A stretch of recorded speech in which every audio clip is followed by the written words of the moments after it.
What's up, people? I'm back for another video. We are continuing down the Tremors franchise. We're doing Tremors 2. This is actually like pretty much the first time. I mean, I think I've seen parts of it, but I've never seen it all the way through. I really like it. I thought it was pretty fun. I think the first one's still better, but this one's a fun one. I'm happy they brought Earl back, and I'm actually happy they didn't kill him or anything. And Bert was great. And I like the new characters. I think the girl's name was Katie and Julio. I thought they were fine additions, and same with Pedro. They were fine newer characters. But yeah, and the Shriekers are great. The CGI, but it's whatever. This film is 5 years after the first one because it was '96 when this one came out, and I think the first one was like 90. Wait, no, maybe I think I'm overestimating. I think the first one was like '93. Could be fucking wrong, but anyway. Before I go into it, I'm gonna mention later tonight, I'm either gonna do a Generation Hope video or I might do another rant because but earlier, like I kind of thought of something to talk about, so it'll be one of those two. But there will be another video later tonight. But Tremors 2. So pretty much the premise is Earl is asked by a oil tycoon, essentially, Ortega, to take out some graboids that took out some of his people. And while hunting with the new character Grady is great. I thought he was a fun addition to, Kevin Bacon isn't back, but I mean it's understandable. By this point he's 96, so he was starting to become like a name pretty much at that point. So he probably just couldn't afford to get him back. So. But it was cool that we got Earl back, at least. He was great. I think him and Bert were great. So while doing that, Earl initially turns it down, but Grady says they'll pay you and convinces him to go. And I love the Graboids fucking arcade thing. You see, it's fucking funny. Like, I think the thing with these movies is, like, going in, the story isn't going to be... You're not watching it for the story. You're not watching it for, like, amazing characters. You're just watching shenanigans and worms fucking shit up and them fucking worms up. But while hunting the graboids, which I actually like that they have a name now, they find one thinking it's sick. They watch it overnight, but it actually is pregnant, and this is where we get the Shriekers, which is actually a fucking cool design. And basically, they got to survive the Shriekers. I think the thing with these movies is just the simplicity of it. Even the second one, they kind of keep it simple. Yeah, they go a bit bigger. Like now we have like Graboid, or the Shriekers. That's where we get in this film, and a lot more explosions and stuff. But I would still say they kept it pretty simple, just with the premise. They don't go overly complicated with it, and just an all-around very fun film. But before I go into that, tomorrow I will be reviewing John Wick Chapter 2. Cannot wait to do that. I fucking love that film. I think the first one's the best one for story, but John Wick Chapter 2 to me, action-wise, is, my god, the action in that. While I love the action in 3, I just think 2, it's so good. So we'll talk about that tomorrow, but we'll get started here. Let's go.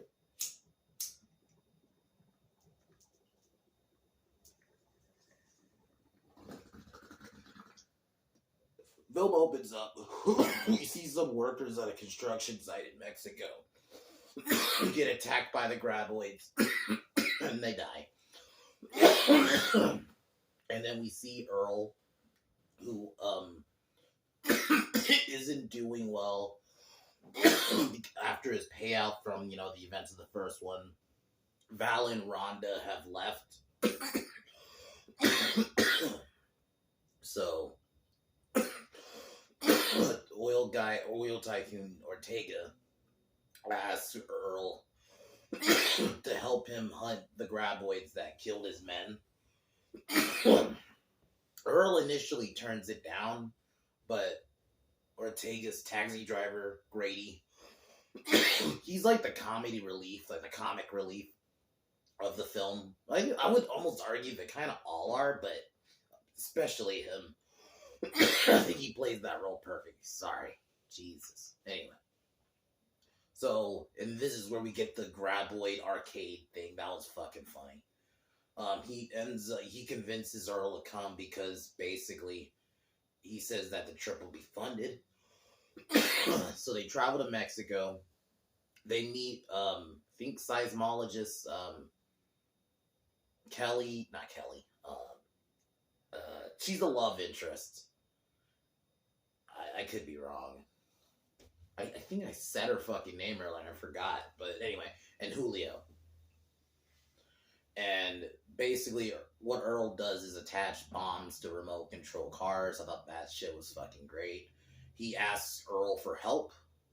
Not Earl. Earl asks Bert for help. That is what I meant to say. And yeah, Bert is fucking... in terms of the characters, he might be my favorite human character in this movie. He was fucking great. Every scene he was in, he's just so funny. And then pretty much after, I think he becomes like the face of the franchise eventually. But so and Bert starts taking some of them out, and while out hunting, Earl and Grady discover. Oh, there's the scene where they're blowing up worms or the graboids, and their graboid attached to their truck. That was a fun scene. Like, I think there's the action in this it's definitely a lot more amped up, but they still kept the simplicity, because a lot of sequels don't, and I'm not saying that's always a bad thing. There's sometimes where because sequels, you gotta take it bigger to an extent, but they still kept that simplicity from the first in this, and I think that's why I really like it, because they kept that simplicity from the first one, but they did add more. And I actually think the effects look a lot better. Yeah, like when they're moving, it don't look great. But to be fair, this is when they really were starting to use CGI. And also, this is probably not like the biggest, even for a sequel, it's probably not the biggest budgeted film. So I can give it a pass. So while out hunting, Earl and Grady find a worm that they think is sick. And overnight, and then they end up finding out, they find it hollowed out, and Earl deduces that something got out of it, and basically this is where we get the Shriekers. They end up going back to Pedro. Pedro was a solid character. Like, a lot of the newer characters were fine, Granted, we don't get a lot of Pedro, because he pretty much is dead after this, so they go back to this place, in his garage. They find their radio and stuff has been destroyed. A car has been destroyed. And this is where we get the first look at the Shriekers. And the Shrieker attacks them, but they end up killing it. And the next day,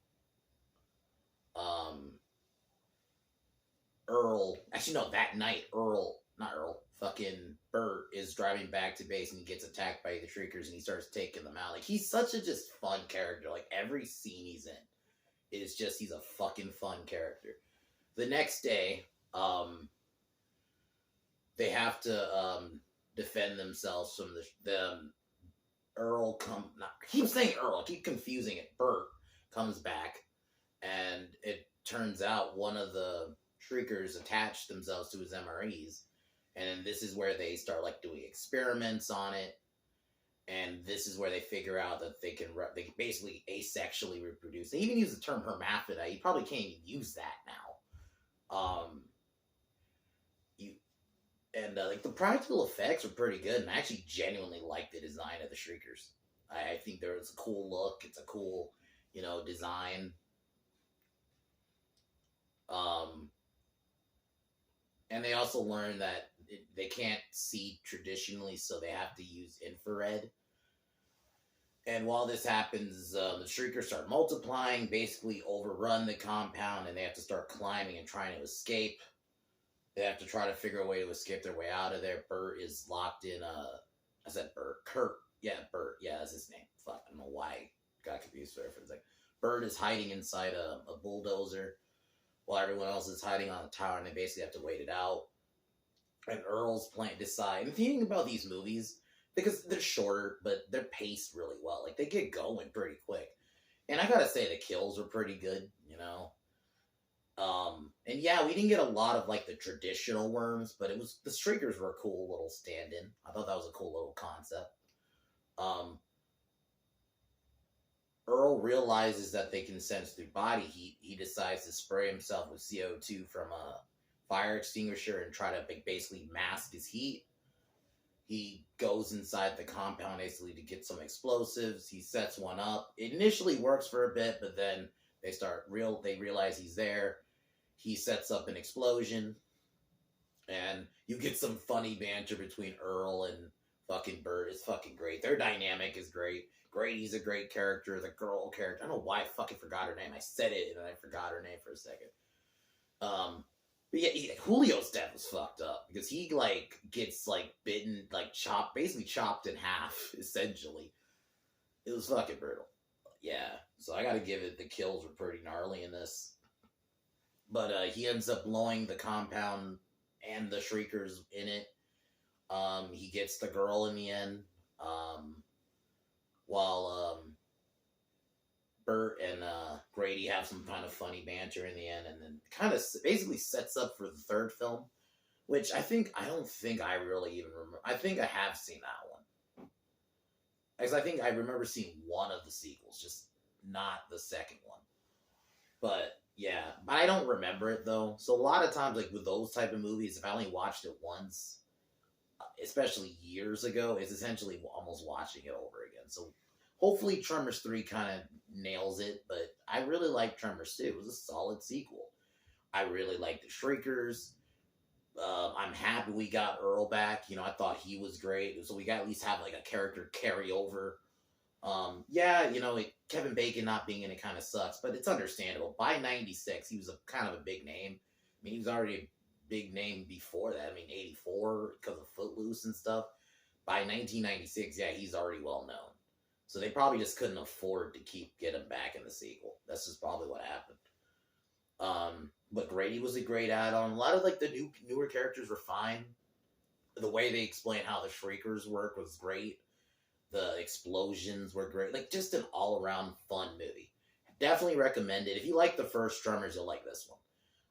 It's not as good because I think the first Tremors has a bit more like, not necessarily story, but it has just something to it. But this one is a solid sequel. So I would give this one like an 8, 8.5. It's pretty good. So hopefully we'll see where Tremors 3 is. I don't remember it really, so I don't know. But hopefully it just kind of continues just being like just fun movie. If it can just be a fun hour and a half, you know, some funny one-liners and worm killings and shit, yeah, I'm in. That's all I need. But yeah, later tonight I will be doing a video. I might be doing a rant. I guess I'll just explain the rant. Hollywood has this obsession with being first now. With like this weird, we got to do the first this character. Like, is getting tiresome, and I want to do a whole video on it. And almost just kind of continue because I've been doing like I did the problem with black characters the other day, and then I did female characters again yesterday. So I was just like, I might just continue. And because it does kind of boil to a bigger point. So I might just do that tonight. And then I promise I'll do Generation Hope next Tuesday.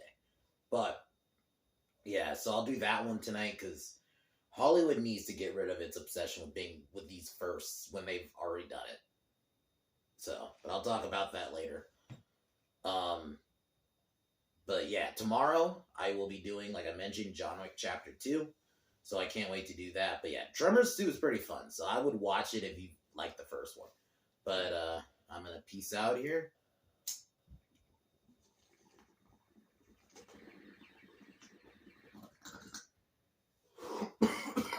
But yeah, fuck Warner Brothers.